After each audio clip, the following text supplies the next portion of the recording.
Danny, Omloop Nieuwsblad, first big classic of the season, and it looked a bit as if the peloton gave it away to the breakaway.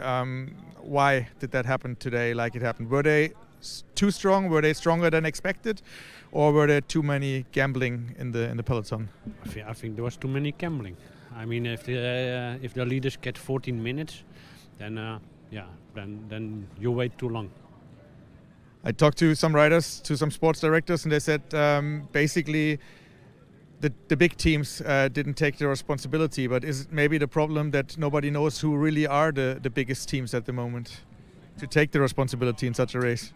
Well, I think they know. I mean, they write it down in the newspapers, they say it. So I think the big teams know who are the big teams, and I think they need to take the responsibility. And that's also up to us. And we sitted and we waited because we were not 100% sure we could survive the Muur van Gerardsbergen. So that's the reason why I stayed down. Which was actually true in the end when you see what happened in the peloton, or do you think Lorena just didn't try then anymore to follow Demi there? No. We tried, and we get dropped.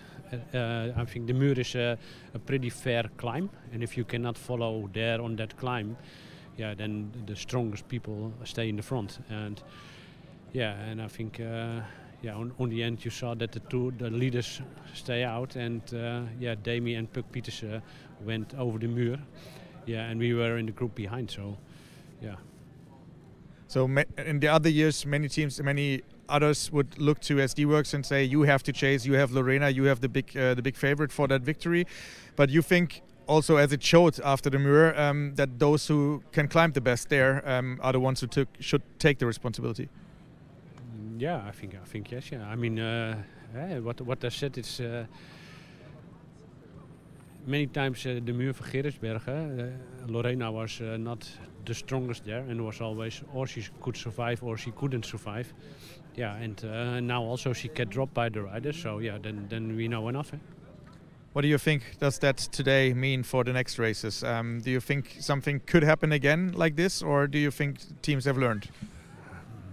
I think probably it will happen again later in the season, but I think it depends also really on your roster, what you have. I mean, we have also some top riders what are not here.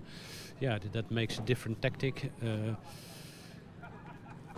I think we will still see some nice races in the coming weeks. But is it also a bit of a power game between the sports directors to show them the others that they have to do it and I'm not doing it, or how does that work back there? I don't know how that works. I mean, I don't want to look so much to other directors. If I think that I can win, I will take my responsibility. If I think I'm not can win, then I will wait.